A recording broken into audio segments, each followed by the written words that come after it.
Ahí está.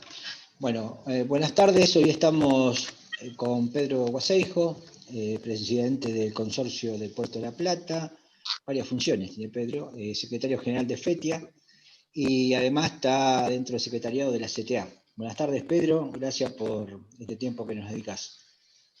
Buenas tardes, Rodolfo. ¿Qué tal? Bueno, compartimos hoy a la tarde con la compañera Cecilia General, una compañera del gremio que pertenece al SEAT, ¿no? Que es Sindicato de Empleados de Albergues Transitorios.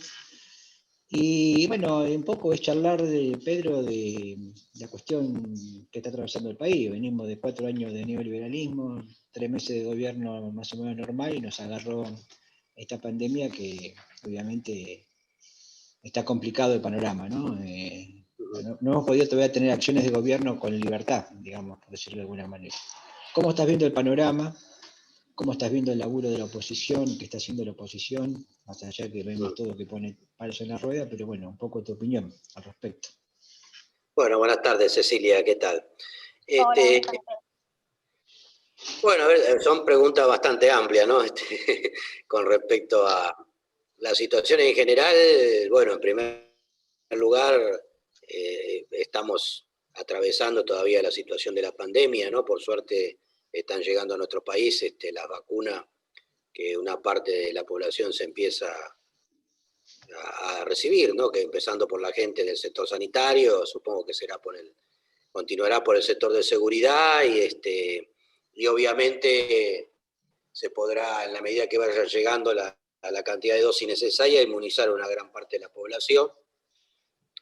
Así que bueno, todo el 2020 estuvimos atravesados por esta situación y creo que gran parte del 2021 vamos a estar con el mismo problema.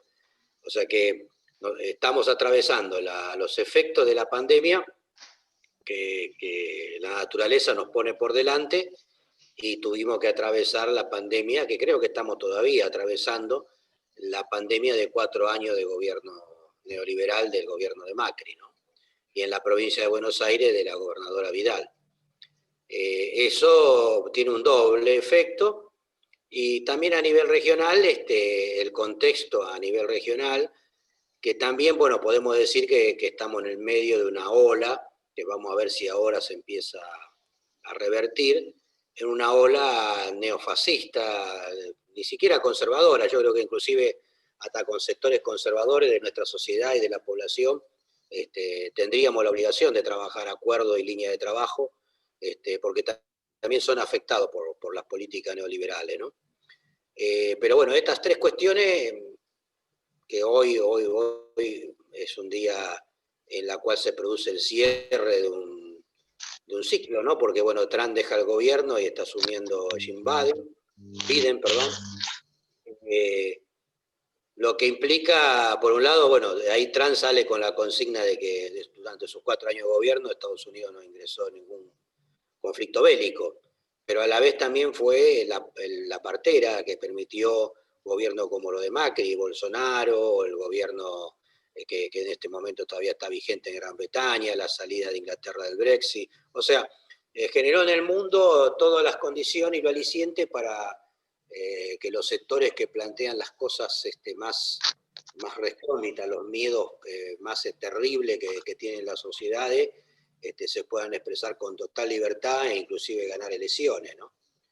Y esto, bueno, obviamente en el caso de los 4 años del gobierno de Macri que tuvimos, fue simplemente una tarea de desmantelamiento. Yo creo que lo de Macri podría ser una excelente empresa de demolición, ¿no? La tarea que hizo de destrucción de todos los avances de 12 años de gobierno popular y con sus aciertos y también con sus errores, pero que la tendencia, la media, iba todo en dirección positiva para el país, para la mayoría de la sociedad, inclusive a los sectores de la economía, los grandes sectores concentrados de la economía, que se beneficiaron, digo, económicamente, que hicieron sus patrimonios, que hicieron sus acciones, sus negocios, pero bueno, a veces hay sectores que como la fábula esta como es del sapo y del escorpión, ¿no? O sea, la rana y el escorpión, que no pueden con su naturaleza y más allá de que están en tienen que tomar una decisión que lo lleva en el camino correcto, pero después, como el escorpión en la fábula, lo termina picando a la rana en el medio del río y terminan ahogándose los dos, ¿no? En este caso, un poco esa es la tarea de los sectores concentrados del poder económico que han apostado al gobierno de Macri, que creyeron ahí era la solución, que el tema se resolvía poniendo CEOs que, ojo, yo no he estado siempre en relación de dependencia en empresas multinacionales, en grandes empresas, o sea, respeto la capacidad que tiene que tener un CEO para dirigir una compañía, una empresa, pero no es lo mismo dirigir una gran empresa por más grande que sea, así tenga 3.000, 4.000 trabajadores, facture 2.000 millones de dólares al año, no es lo mismo dirigir una empresa que dirigir un Estado, ¿no? Tanto sea a nivel municipal como ministerio o a nivel provincial o a nivel nacional. Son situaciones totalmente distintas, no tienen la misma lógica del manejo de la cuestión privada. Así que, digo, con esto no tengo ninguna cuestión que digo, bueno, decimos el gobierno de los CEO y es discriminatoria con un sector que tiene ese tipo de educación y de trabajo. Lo que está claro que evidentemente no ha servido esa política. Y después lo peor de todo es que los principales referentes de ese gobierno de Macri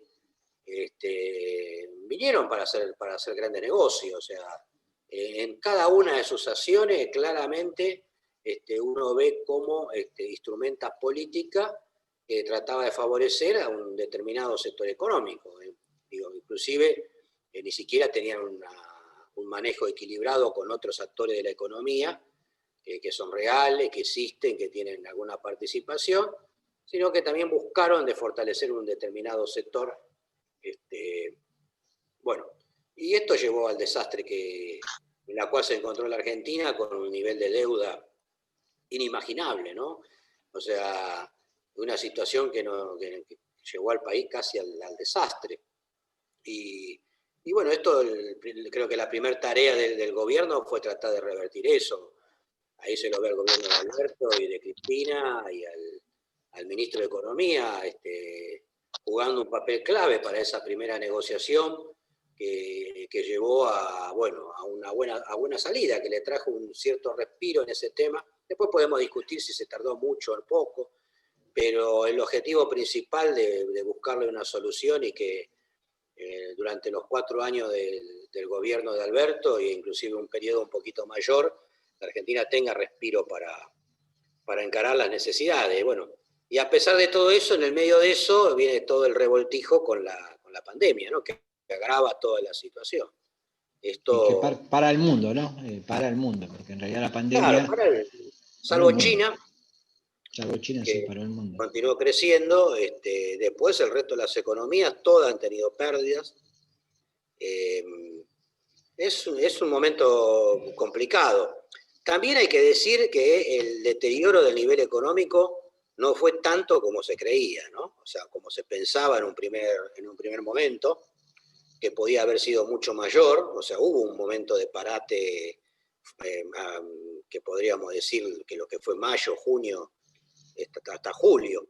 Y después, de alguna forma, de a poco se fue acomodando y se terminó el año con una caída económica sumamente importante, pero no un país detenido, o sea, no un país que está paralizado, no. Inclusive hay sectores económicos que le ha ido muy bien, ¿no?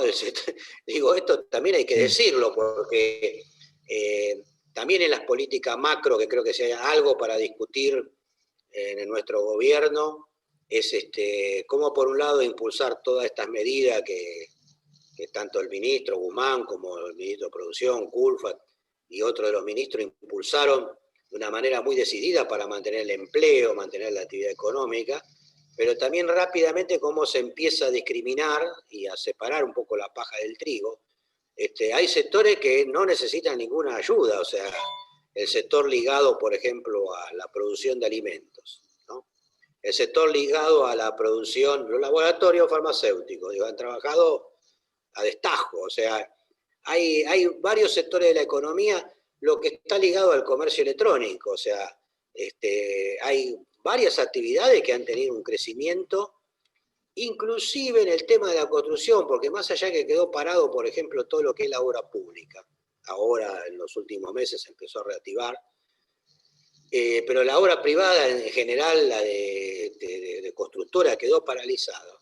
Pero en el medio de la pandemia, estando la gente en la casa, empezó a haber un movimiento en muchos sectores en la cual, bueno, entre que no iban a trabajar, estaban en la casa y tenían algún ahorro, bueno, se terminaba resolviendo el contrapiso que faltaba, una piecita que había que hacer revoque, un techo que había que arreglar. Y le digo, y uno ve los números ahí en la parte económica y hubo, ¿no? Creo que hay que mirarlo un poquito el 2020 completo en esa perspectiva, ¿no? Y el gobierno tuvo el acierto claro de respaldar que hubiera una ayuda económica para los más Yo necesitados, ¿no? en ese aspecto coincido, ¿no? Como que hubiese sido mucho peor si el Estado, si teníamos un Estado ausente, ¿no? Esto no hay duda. Ahora, Hubiera sido mucho peor si estábamos todavía con Macri. Ahí sí, olvídate que ya veníamos de una pandemia de 4 años y claro. imagínate si lo teníamos a él. Bueno, sí. se ve a veces los números nos dicen todo, ¿no? Pero si uno mira las caídas de las economías en países que tienen gobierno parecido al de Macri, la caída es mucho mayor en ese tipo de países que en países como la Argentina o Alemania, que han inyectado ayuda a su sector productivo y a su sociedad para mantener el nivel de actividad. O sea, se ve claramente que todos cayeron. Digo, en eso no hay, salvo China, digo, no hay alguien que pueda decir no se nos cayó la economía. Pero donde hubo ayuda del Estado, la economía cayó mucho menos. Y donde la ayuda fue enfocada hacia los trabajadores, hacia los empresarios también, pero que estuvo más diversificada. Chile, por ejemplo, utilizó de esos productos brutos el doble que Argentina en ayuda. Ahora el efecto no fue el mismo, porque la política de ayuda estaba más dirigida a los sectores empresariales, a los grupos económicos, y no al ama de casa, al trabajador, al comerciante, ¿no? Entonces, a pesar de que Chile de su Producto Bruto invirtió, creo que casi el 8,5, 9% de su Producto Bruto, mucho más que la Argentina. Argentina no creo que esté llegando al 5% de sus recursos. El impacto al utilizarlo de esa manera, sí, preservó los bolsillos de los grandes empresarios y los grandes grupos económicos, pero la población tuvo un deterioro de su situación muy grande, y están así que tuvieron que terminar aprobando el uso de que se le devuelva a los aportantes del sistema de jubilación privada una parte de sus ahorros para sostener esta situación, ¿no? Pudieron paliarlo con eso, ¿no? Es interesante la diferenciación que haces, y ahora cómo esos sectores concentrados que también están en la Argentina tienen una puja por apropiarse de ese dinero que inyectó el Estado argentino, ¿no? Y eso lo vemos en los precios, ¿no? La escalada de precios. O sea, en vía indirecta, lo que quieren es apropiarse de eso mismo que se apropiaron directamente en Chile. Eso me parece que todavía es como que lo tenemos pendiente, ¿no? Porque que un kilo de carne valga lo que vale es un robo al ciudadano común. Claro. Yo en esto soy más de la idea de que nosotros tenemos que tomar el toro por las astas acá, ¿no? Como dice el refrán. Y la verdad que, intentar pelear contra los molinos de viento, o sea, la Argentina siendo un país productor de commodities agrícolas y minerales y alguna situación de energía, tratar de sostener una estrategia que dividió el país durante gran parte del siglo XX en el sentido, bueno, mantenemos una industria competitiva porque los salarios son bajos, y los salarios son bajos a nivel internacional porque podemos tener alimento y energía barata subsidiada. Yo creo que hay que escapar de ese corsé. Por supuesto, en la transición no hay otra forma de resolver para los sectores populares que hacerlo de esa manera. Pero nosotros tenemos que ir a una economía de salarios altos. La Argentina funcionó bien desde el punto de vista macroeconómico, no lo digo en lo social, pero lo que fue la generación del 80 hasta la Primera Guerra Mundial funcionó desde el punto de vista macroeconómicamente bien, porque fundamentalmente los salarios eran altos. Y eso permitía un sostenimiento y crecimiento de actividades. O sea, uno mira al interior de nuestra pampa húmeda y ve dónde aparecieron en la sociedad italiana, en la sociedad española, en la sociedad de socorro, las construcciones, digo, es como que hay tres etapas. Una en la que aparece eso, que son esa parte fundacional del desarrollo de la infraestructura, la Argentina ligada al Imperio Británico, bueno, esa relación de dependencia que por supuesto no nos gusta, pero desde el punto de vista económico produjo ese efecto. Después la segunda es fundamentalmente con el gobierno de Perón, un poco hubo con lo de Irigoyen, pero que ya empezó con una política a tratar de compensar esa pérdida que la Argentina tenía a quedar rezagada en la relación con Inglaterra, ¿no? En la década del 20 y del 30. Peronismo buscó reforzar el proceso de sustitución de importaciones y fortalecer un sector industrial y una clase obrera, pero ya los conservadores habían dejado en la década del 30 mucho mecanismo de mantener la actividad productiva competitiva en base a que el Estado subsidiara al sector empresario. El peronismo lo que hizo fue, bueno, tratar de eso, socializarlo también a la inmensa mayoría de los trabajadores, bueno, el aguinaldo, las vacaciones, la seguridad social, los derechos, el convenio colectivo, el estatuto del peón rural, ¿no? Todas estas herramientas para compensar ese tema. Pero bueno, nos encuentra el siglo XXI, nos encuentra parado en este momento, y a mí me da la impresión que es el momento de abordar que la Argentina, para funcionar, tiene que ir a una economía donde los salarios que se paguen sean al nivel de los países que se pagan los mejores salarios, y los sectores productivos se tienen que adaptar a tener el nivel de productividad adecuada para ser competitivos, tanto para el mercado local como para poder incidir a nivel internacional. En un esquema como ese, le va a dar lo mismo al productor exportar o mantener la carne en el mercado local, si va a terminar recibiendo lo mismo, ¿no? Y lo mismo pasa con el sector energético, ¿no? Ahí dejaste que seguramente Es todo Cecilia un tema, ¿no? le va a interesar la pregunta esta, porque ayer lo charlábamos un rato, ¿no? Vos hablaste de salarios altos y yo creo que como laburantes estamos todos de acuerdo, digo. Y ya concretamente, para hablar del gremio, de FETIA y del gremio de Sicilia, el SEAT, ¿cómo está el tema de paritaria? ¿Se están cerrando? Porque no sé cómo Y es. la gente, el trabajador trata de sobrevivir, o sea, mientras de alguna manera la situación no se le deteriore, y creo que un poco la estrategia del gobierno también ha sido esto, que no se pierda el poder adquisitivo.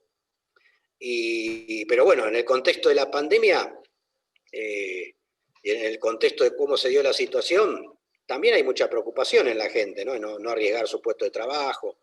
También está la expectativa política, o sea, si nos bancamos más que 4 años, ¿por qué no vamos a apoyar y sostener al gobierno que de alguna manera nos vino a sacar de la pandemia esta del macrismo y del neoliberalismo, y no darle la oportunidad para poder... Pero en el medio de las necesidades están. El dinero no alcanza, los precios aumentan, se necesita hacer cambios profundos. Está claro que no se puede hacer de un día para otro, pero lo importante es entender que esto se puede hacer. Yo creo que en esto también tengo un debate, lo he planteado en algún momento con el amigo Carlos Tomada, ya por el 2007, 2008, cuando empezaron las tensiones inflacionarias, un poco en una conversación, o sea, había que destacar el acierto político de cuando Néstor empezó en la primera etapa de su gobierno a dar los aumentos por decreto, que empezaron a mover la economía. Que no eran demasiado, pero digo, esa cantidad de recursos que llegaba movía la economía. Y en 2 o 3 años se salió del miedo al 2001, al desastre, a la destrucción total, a empezar a ver demanda de incrementos laborales, crecimiento del salario, etc. ¿No? 2005, 2006, 2007, la economía empezó a caminar. Pero después del 2008, 2009, cuando los empresarios no hicieron las inversiones de capital para que pueda crecer su capacidad productiva, o las inversiones para mejorar la calidad y mejorar la productividad, bueno, ahí cómo se resolvía la cosa. O sea, si había un pedido mayor, no tomamos gente, damos extra. Entonces, bueno, el asociativo ahí, muchos compañeros prefieren recibir un par de mangos más, porque tienen necesidades, tienen prioridades para resolver, y la preocupación de si se va a repartir más el empleo es secundaria. Y el empleador, para no correr el riesgo, bueno, se pasó 3 años dando extra, en vez de hacer las inversiones pertinentes o tomar el personal. Bueno, todo eso lleva un proceso en la economía de tensiones, que después, bueno, algunos quieren resolverlo con devaluación, otros con inflación, obviamente nosotros con aumento de sueldo, pero siempre vamos atrás, ¿no? Los precios van Sí. por el ascensor y los sueldos van por la escalera, y entonces se vuelve al mismo tema. Entonces ya en ese momento la Argentina es un país complejo. La discusión que le planteaba en ese momento al ministro Carlos Tomada era, había que tener una lógica macro del Estado con el gobierno, con los sindicatos, que no puede haber la misma política salarial para todo el mundo, ¿no? Digo, en realidad no hay la misma, hay una política salarial que se estipula más o menos, entonces hay un momento de la negociación, el salario mínimo sirve para condicionar el 35% de los trabajadores que están en el negro, porque siempre el salario mínimo está cerca del promedio de ingresos de los trabajadores que están no regularizados, sirve para ponerle un piso de ahí para arriba la de la negociación colectiva, pero tratamos a todo igual, ¿no? Entonces, más allá que después en el convenio hay gremios que muy dignamente trabajan para mejorar la situación, pero el esfuerzo que puede hacer gremios como aceitero, que está en un lugar, o petrolero, pero digo, terminan siendo el esfuerzo de la negociación colectiva, de lo que puede hacer la organización gremial, pero al no haber una política macro en todo el sector, ¿no? Y bueno, de alguna manera se generan, situaciones. Entonces uno va a una planta de procesamiento, de acopio, de cereales y todo eso, bueno, el que está en el gremio de aceitero gana 100. Ahora, el que está en seguridad en la puerta no gana 100, gana 10. El que está en la cocina, que está contratado, gana 12.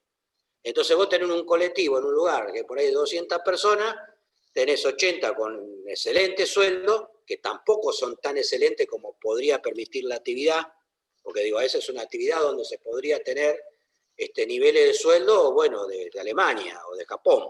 ¿Por qué no hacerlo? Si eso mueve la economía.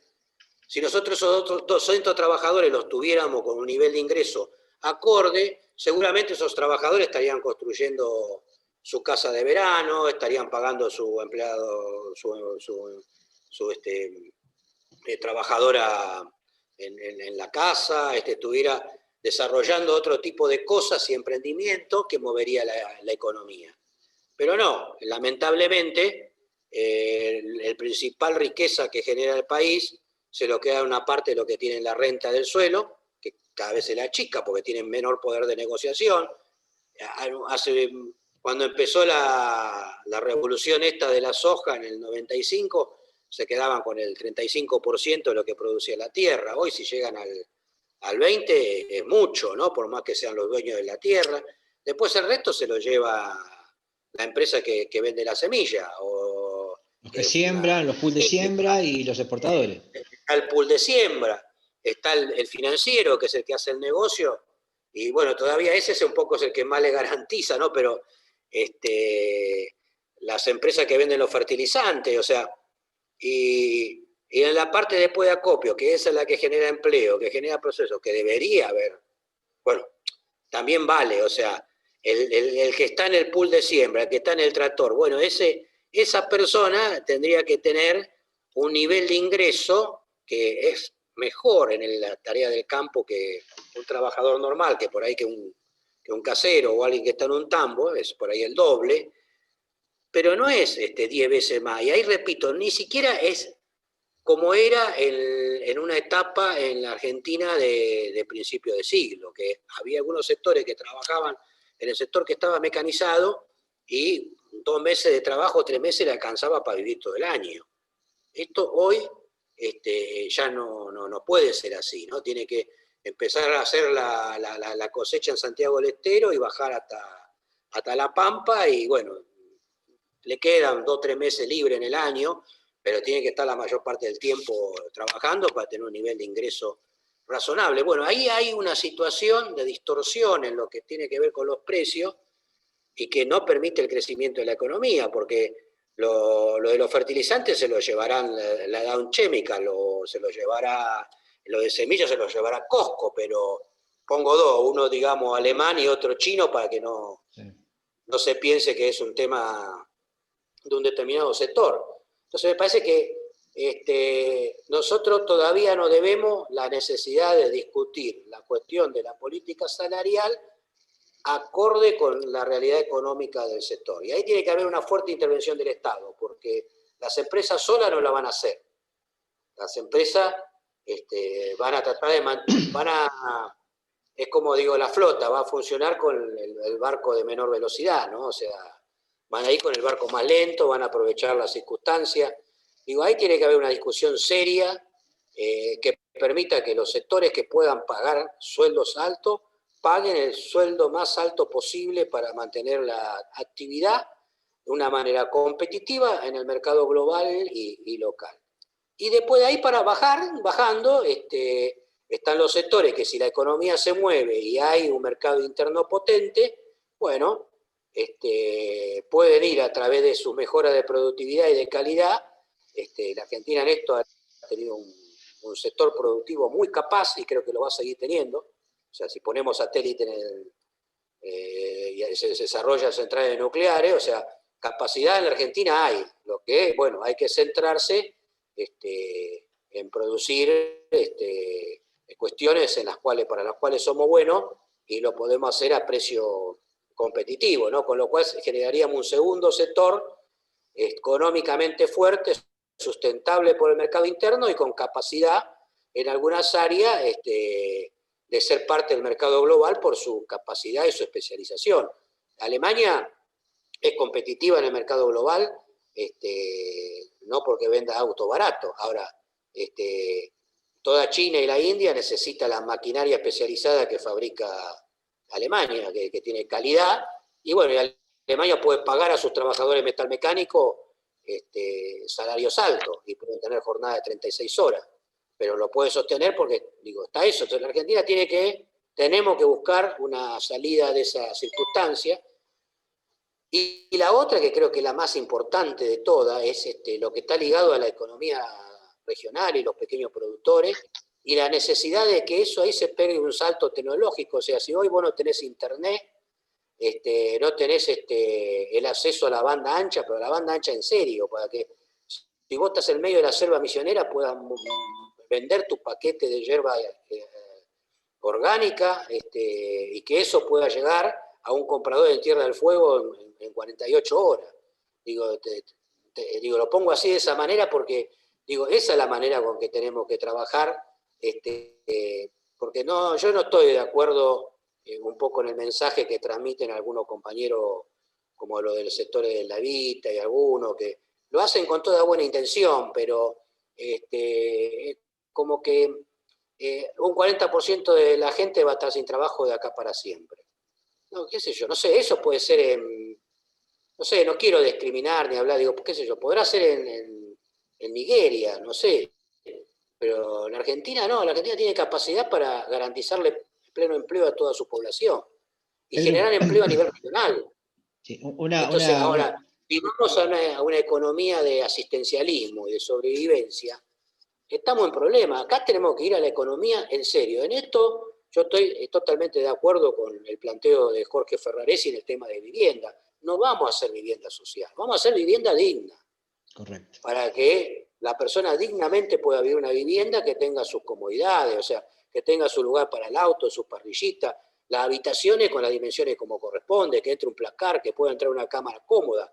¿Cómo vamos a hacer una vivienda? O sea, una vivienda para pobres, en la cual la habitación mide 1,80 m por 1,70 m, que apenas entra la cama, sin condiciones, digo, ¿no? A esto me refiero, que si no empezamos a hablar las cosas en serio y hacerla como corresponde, estamos de vuelta metiéndonos en un callejón sin salida. Recién decías, y me quedo con eso que decías, la importancia de un salario alto. En esto hablabas de la función del Estado, que vos decís que juega un rol importante, y yo creo que también. Hablábamos de que las empresas seguramente no van a querer, hay una puja, y después falta un rol importante que son los sindicatos, ¿no? Que la CGT, por decir, ¿no? Y en esto, digo, vos sos parte de la CTA, hay una disposición dentro de la CTA me parece que el mejor apoyo que puede tener este gobierno de Alberto Fernández es que nosotros como trabajadores vayamos por más, digamos, porque el apoyo no va a ser si nos quedamos, porque apoyamos al gobierno, nos quedamos con lo que nos dan poco. Tenemos que pedir mucho y el gobierno tendría que acompañar y homologar, ¿no? Porque, digamos, cuando hablamos de paritaria hablamos justamente de eso, de que el Estado homologa el acuerdo, pero tienen que permitirnos y tenemos que generar, me parece desde abajo, esa participación de los trabajadores, como la compañera Cecilia, como que todo ese movimiento empuje hacia arriba y que el Estado obviamente después homologue, porque solo hemos tenido acuerdos durante el gobierno de Macri, donde por ejemplo los bancarios conseguían un aumento importante con los banqueros, y resulta que el ministro de Trabajo en la época de Macri no homologaba el acuerdo beneficioso para los trabajadores. Entonces ahora tenemos la garantía de que el Estado no va a hacer eso. Por lo menos creemos que sí va a ser. Sí, lo que necesitamos tener la fuerza de la CGT y de los sindicatos, ¿no? Esto de la compañera Cecilia, que está a cargo de un gremio en Tigre, como todos los compañeros de la región norte, de la provincia de Buenos Aires, del país, y como decís vos, dentro de FETIA hay muchas ramas, ¿no? Porque están estos trabajadores, están los aceiteros, están varios rubros distintos. Bueno, que la idea tiene que ser esta, ¿no? De pujar, y los sindicatos tienen que dejar que eso, ¿no?, ocurra, porque me parece que por ahí pasa la cuestión. Te quiero cambiar un poquito de tema, porque estás cumpliendo un rol sumamente importante que te asignaron desde la provincia, que es presidente del consorcio del Río de la Plata, del tema de puertos del Río de la Plata, ¿no? No, de la Plata, no del Río de la Plata, del consorcio del Puerto de la Plata. Contanos cómo es la tarea, cómo encontraste la situación, cuál es el desafío. No, mirá, la verdad que la tarea es interesante. Yo, cuando llegué, vine un poco medio preocupado, digo, bueno, ¿qué se puede hacer acá? Sí teníamos la definición, que lo hemos discutido en la FETIA en su momento, en la CTA, en la CTA fue cuando fue lo de la 125, ¿no? O sea, no podemos estar más de espectadores, tenemos que jugar un papel, tenemos que ser actores, poner nuestras capacidades al máximo, que no solamente reclamar y organizar a los trabajadores, sino también mostrar que tenemos capacidad de gestión, y en esto diferenciar. O sea, nosotros, como algún sector de la no vamos a ir a hablar con el gobierno. Por supuesto, las preocupaciones que tiene el movimiento obrero con las obras sociales, sí, está bien, pero no va a ser un punto que defina nuestra alianza. O sea, la cuestión de las obras sociales, como por ejemplo, ¿no? Sí, sería interesante que demandemos al gobierno sobre la práctica de avanzar en la democracia dentro del lugar de trabajo, participación en las ganancias, cogestión, participación en la dirección. Así que cuando vine acá, vine con expectativa baja, ¿no? Pero digo, bueno, ¿qué vamos a hacer, no? Vengo del área más de la producción industrial, del sector del neumático, fábrica metalúrgica, bueno. Y en el puerto era otra cosa, ¿no? Pero a los 2 o 3 meses cambié de idea. O sea, vi que se puede hacer cosas. O sea, el consorcio de gestión es una herramienta interesante, porque permite o no hacer nada o hacer, tener herramientas. O sea, no dependés de otro. El consorcio tiene capacidad de recaudación, tiene capacidad para gastar, tiene un directorio conformado por representantes de los municipios que están en el territorio. O sea, que en este caso es Ensenada, Berisso y La Plata. De las cámaras empresarias que tienen actividad en el puerto, hay 3 miembros de la cámara empresaria. De los sindicatos que están en el puerto son 4 y hay 2 y se rotan. Y el presidente lo nombra el gobernador. Bueno, en este caso, lo mío, el pedido de Mario Secco y el nombramiento de del ministro Augusto Costa y el gobernador Kicillof me puso acá. Y la verdad que en un primer momento digo, bueno, acá esto, mover esta estructura, los problemas. No, en muy poco tiempo ubicado en el lugar, es un lugar interesante para hacer cosas, ¿no? Y estamos haciendo cosas, se trató de remontar todas las obras que habían quedado paradas por el coronavirus de 2020 e incrementarlas, ajustar la estrategia financiera del puerto para mejorar el consorcio, para mejorar su capacidad de recaudación, que estamos trabajando en eso ahora. Tener una política de recuperar todo lo que sea de obra por administración antes de mandar a tercerizar, y después una estrategia muy clara de recuperación de este puerto, ¿no? Que es un puerto fundamentalmente de hidrocarburo, dependiente de YPF y Copetro, que es lo mismo. Copetro procesa el carbón del residuo de coque de la destilería de Luján de Cuyo, Mendoza y de La Plata. Entonces, bueno, el puerto opera una parrilla ferroviaria, tiene su máquina, tiene sus empleados, sus fraternales, sus miembros de la Unión Ferroviaria, y mueven ese movimiento de un lado para otro, y el gran debate es que el puerto deje de ser simplemente como una inmobiliaria y playa de estacionamiento gigantesca, o sea, playa de estacionamiento para barco, inmobiliaria para los permisos de uso o concesiones dentro del espacio portuario, y pase a ser un nodo logístico que a la vez implemente un desarrollo productivo y potencialice al máximo todo este tema.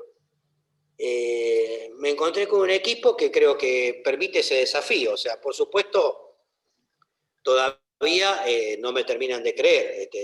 Dirán, bueno, ¿cuántos presidentes vinieron y dijeron lo mismo y estamos en el mismo lugar, ¿no? O sea, cambiar a veces las cosas no es fácil. Pero la verdad que yo estoy bastante convencido que sí que se puede generar un cambio. Y a la vez también estamos interviniendo en lo que es la política que tiene que ver con la cuestión, por ejemplo, el Canal Magdalena. O sea, estamos impulsando que el Canal Magdalena se haga. O cómo va a ser la licitación. Bueno, ahí estamos en un debate interno en nuestro propio gobierno, si se va a hacer la licitación de la hidrovía como viene funcionando, y que de alguna manera defiende la Bolsa de Comercio de Rosario y defienden los puertos privados de Santa Fe y defiende una parte de nuestro gobierno, pensando que esa es la mejor solución, dejar las cosas como están, si funcionan, y otro que decimos que, bueno, que lo que funcionó fue producto de una decisión de un gobierno neoliberal como el de Menem, que posibilitó el desarrollo del canal troncal, más llamado hidrovía, de determinada manera, y que eso es hoy un gran negocio de recaudación para los privados que administran eso, y que no, de esa manera no está para favorecer el desarrollo de los puertos, de la actividad marítima, reducir los costos de flete y mejorar la competitividad de Argentina en la inserción global.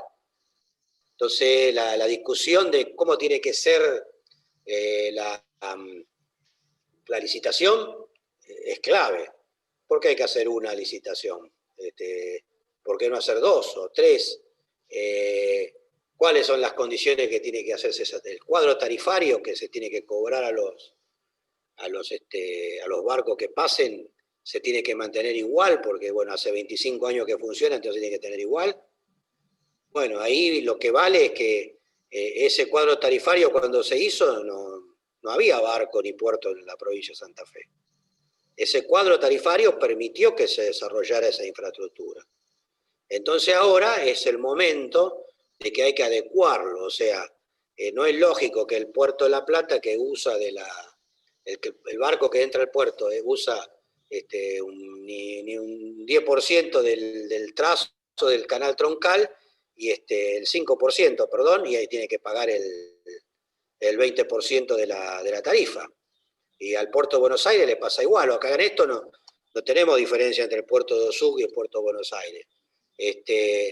El Puerto de Buenos Aires utiliza un 15% del canal y tiene que pagarse ahí el 60% de la tarifa, ¿no? Entonces no es justo, o sea, bueno, fue justo para desarrollar, bueno, ahora que se desarrolló y ya lo tenés consolidado, bueno, no podés decir que hay que mantenerte el sistema, que así funcionó todo perfecto, que está todo bien.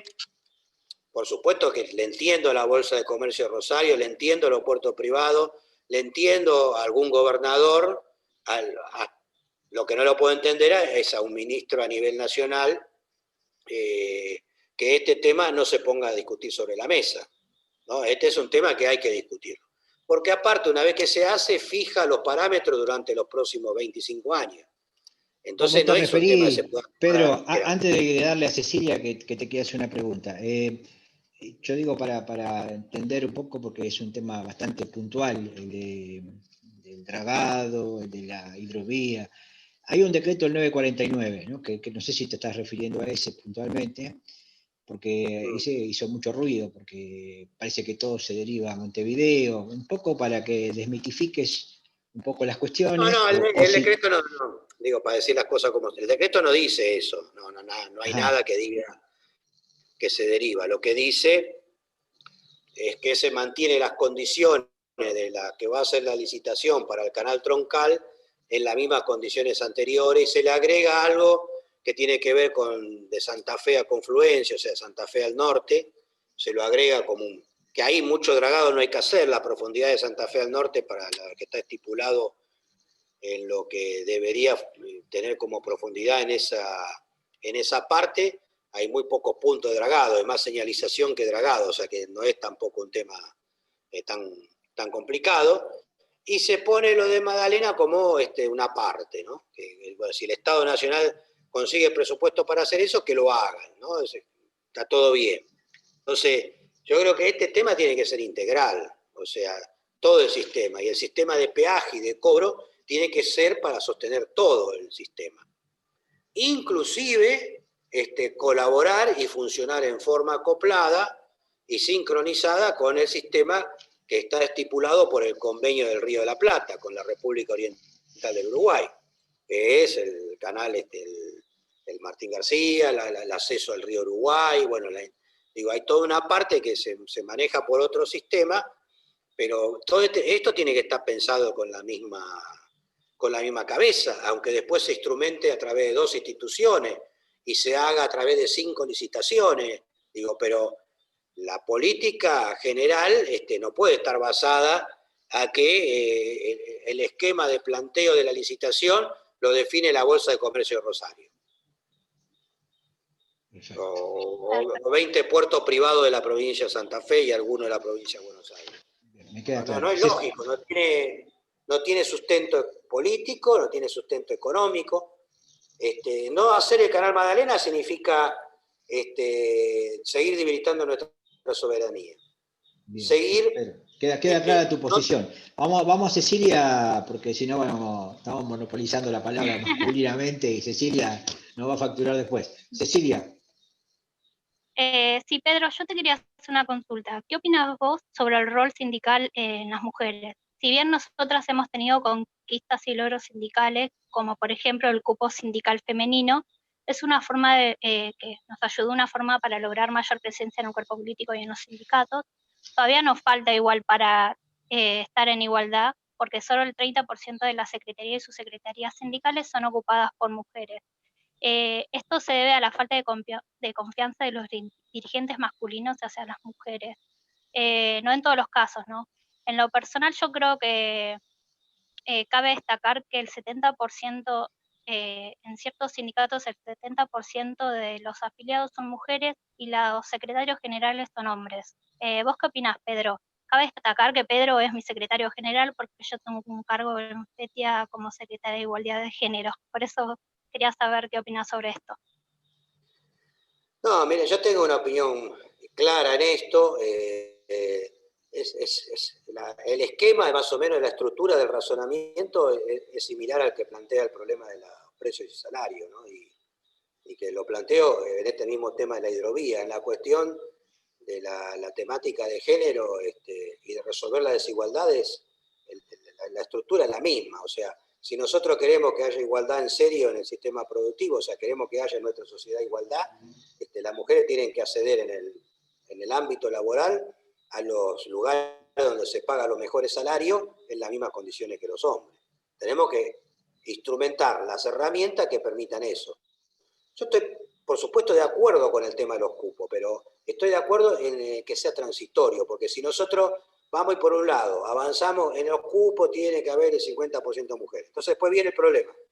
Sindicato que tiene 100% hombres, ¿no? Entonces nos ponemos mujeres porque no tenemos. Entonces ya está la excepción. Después están los lugares donde sí hay y no se pone. Bueno, ahí por ahí podría venir segunda parte de la pregunta que hiciste, pero a mí me parece que lo importante es esto. Nosotros tenemos que luchar para que nuestros compañeros, porque el principal problema son nuestros propios compañeros, nuestros propios trabajadores, nuestros propios dirigentes sindicales, las propias representaciones también de los sectores empresarios, los funcionarios, hasta... Yo en un momento le fui muy contenta a plantearle una visita a Pirelli que hizo Cristina, que habíamos incorporado una cláusula que las empresas neumáticos se comprometían a empezar la tarea de incorporar en una planta de 1000 personas 20 mujeres, empezar, digamos, en la planta de producción. Y cuando se hizo la presentación, la propia Cristina, que estaba saludando al presidente de la empresa, el CEO, el que estaba de Italia, en todo momento dice, bueno, ahí el secretario general del sindicato me dijo que, pero ojo, que no le den trabajo pesado a las chicas, ¿no? Entonces ahí es como que hay un sesgo de que se está pensando que, bueno, una fábrica moderna de alta tecnología hay trabajo pesado y entonces eso solo lo pueden hacer los hombres. Y la verdad es que en una fábrica moderna no tiene que haber trabajo pesado, ni para hombre ni para mujer. O sea, uno tiene que, y esto pasa, o sea, a ver, yo no quiero generalizar, pero digo, en las grandes empresas industriales de nuestro país, en la cual el sistema productivo estará un poco atrasado del sistema global, 2 o 3 años, no más. O sea, por ahí no hay tanto robot en la fábrica automotrices como hay en la fábrica automotrices de Japón o de China, o no tienen la escala, pero hay robot, hay tecnología, no es que no la hay. Entonces digo, primero nosotros tenemos como sociedad y como argentinos sacarnos eso de que somos los pobrecitos del mundo, somos los últimos, no es tan así. Entonces, si vos en una fábrica moderna y hay instrumentos y ahí están las condiciones y ningún trabajador varón no te levanta ningún peso más de 20 kilos y si tiene que levantar peso tiene un auxiliar neumático para poder hacerlo, bueno, en ese lugar también puede haber una compañera. Tengo entendido, a ver si es así, que en FATE no se está cumpliendo esta cláusula. Si bien se cumplía cuando vos estabas, pero ahora no. Si hay mujeres es solo administrativa. No se cumple en ningún lado. Yo creo que, bueno, una de las cosas acá en el puerto, en la que yo no me voy a ir de acá, hoy más tarde me va a venir a ver una compañera, no sé si está en condiciones de edad, pero digo, hay que jubilar 8 fraternales, o sea, conductores de locomotora. Bueno, yo por lo menos lo que quiero es que si tenemos que tomar 4 fraternales, una por lo menos, empecemos a ser una compañera. Empezar en los sectores operativos, que son exclusivos de hombres, a que se incorporen mujeres a trabajar. Este es el camino. Entonces vos le vas a asegurar, porque digo, empleada de comercio, ¿cuánto ganará el sueldo? 35.000, 40.000 pesos, 50. Ahora, una mujer fraternal, si está en el lugar como acá, gana 3 veces más que eso. Ahora, si nosotros no conseguimos que las mujeres se vayan incorporando al mismo nivel que los hombres, en todos los lugares que se puedan, no hay igualdad real. Por más que hagamos cláusulas de participación equitativa, digo, eso yo estoy de acuerdo y está bien, pero la lucha real, en serio, bueno, uno de los compañeros acá en esta, ya que estamos hablando de eso, en la misma discusión de lo del sindicato de acá, me dice, bueno, pero no hay baño. Y yo le digo, escúchame una cosa, con lo que sale el metro cuadrado, digo, ya tenemos que estar pensando que vos no podés estar construyendo baños para hombres y mujeres, vos tenés que construir baños para seres humanos, que tienen que tener las condiciones de dignidad para ser usados y de limpieza, y el baño tiene que ser común, como ya empieza a ser en muchos lugares. Preservar la seguridad, todo lo que tenga, pero digo, vos no podés estar pensando un derroche de energía, de plata para esto, para lo otro.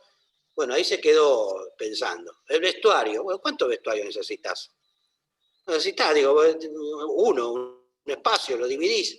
Entonces digo, toda esa cadena está, ¿no? Entonces tenemos que desarmar todo eso en todos los lugares y avanzar. Y esto vale lo mismo, o sea, nosotros tenemos que tener una sociedad, digo, no tenemos que construir vivienda social, tenemos que construir vivienda digna. No tenemos que tener, viste, insertar, o si no terminamos en esta, hay trabajo para mujer y trabajo para hombre. No, el trabajo es para cualquier ser humano, tiene que estar en condiciones. Bueno, obviamente, si hay alguna discapacidad, ahí sí vos tenés que buscarle el lugar adecuado para que la persona que tiene una discapacidad especial tenga un ámbito laboral y pueda también insertarse en la sociedad. Pero en lo general, yo creo que la lucha es esa. Y si conseguimos que se avance en ese terreno, van a aparecer los dirigentes naturales, también mujeres. Y viene también el tema de la cuestión de los cuidados, ¿no? La FETIA tiene una presencia en el Parque Industrial de Pilar. Por ahí la agenda de la FETIA, más que tomar las cuestiones colectivas de las asociaciones gremiales correspondientes, plástico, químico, de la carne, cerámica, etcétera, es un poco lo que venimos conversando.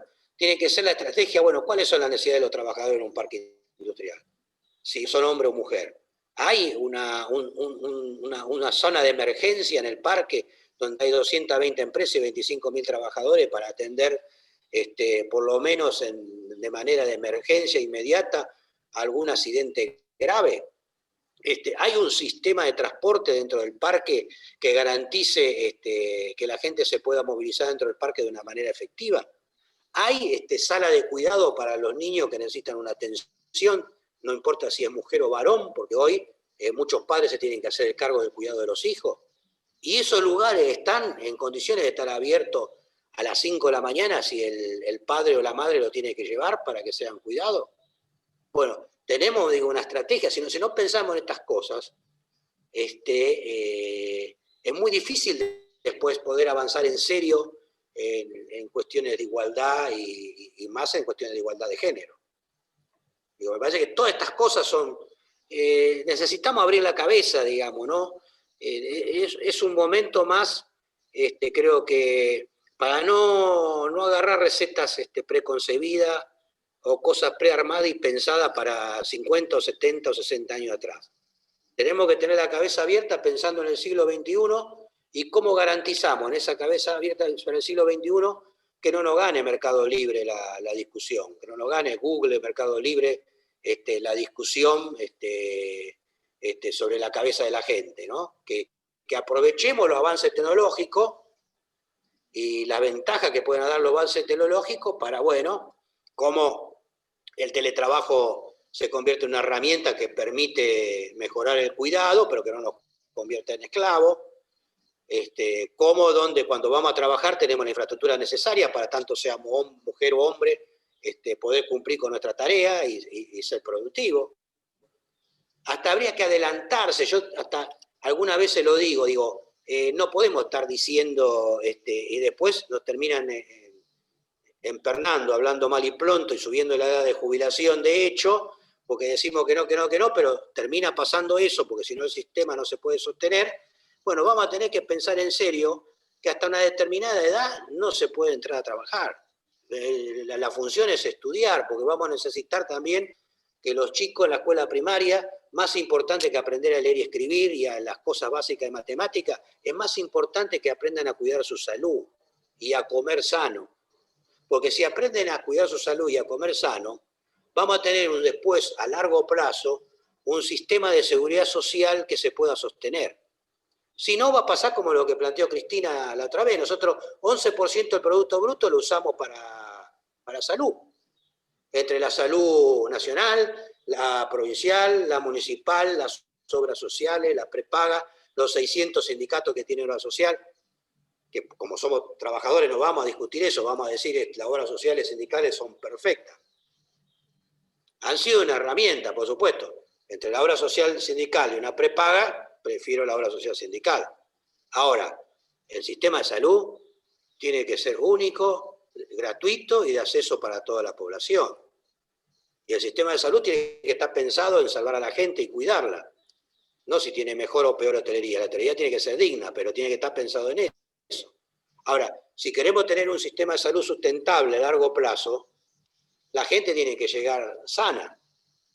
Japón va a poder sostener para el 2040 que el 60% de su población tenga más de 60 años, porque también tiene un sistema de alimentación sano, mucho más sano que el nuestro. Entonces, llegan a los 60 años sanos, el impacto que tienen sobre el sistema de salud es menor y se pueden dar el lujo de sostener a esa gente que cuando querramos acordar van a tener un promedio de vida de 95 y 100 años. Y la Argentina tiene que pensar en esto. Entonces, es lógico que en un puesto que hoy podría ser totalmente automatizado y que reduciría los costos en una autopista, esté un muchacho joven de 25 años trabajando. ¿Es lógico y justo eso? ¿O ese no es un trabajo para una persona que ya se le desgastó el físico desde el punto de vista físico y no puede estar trabajando en una fábrica a plena producción? ¿No tendríamos que estar hablando de esas cosas? ¿O dejamos que los empresarios hablen? ¿O algún funcionario que tocado por alguna ONG que vende algún proyecto del Banco Mundial o de alguna organización internacional, sea que la introduzca en los medios de comunicación y le llene la cabeza a nuestras compañeras y compañeros sobre cuáles son las líneas de trabajo?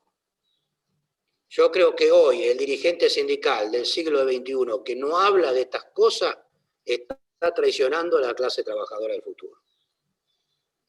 Y esto, lamentablemente, es una gran mayoría que está en esta posición cómoda. Nosotros necesitamos mover, creo que un poco como lo hizo Cristina la otra vez. Bueno, si hay funcionarios que no están en las circunstancias, que se vayan. Seguro. Y hay dirigentes sindicales que no están dispuestos a pensar en estas cosas, bueno, que den un paso al costado. Esto me parece que es insolayable, o sea, hay que empezar a discutirlo con la situación y digo, esto hay que hablarlo en serio, porque digo, puede sonar como que uno por ahí está poniendo cosas en contra de su propio compañero, pero hay que conversarlo y tenemos que también tener la autoridad política y moral para discutirle a los sectores de poder que se creen dueños, de decirles claramente que no son los dueños de nuestra tierra, no son los dueños. Tendrán un patrimonio, pero no tienen ningún derecho a decidir sobre nuestra vida, sino sobre nuestra vida y en qué dirección va la política estratégica de nuestro país.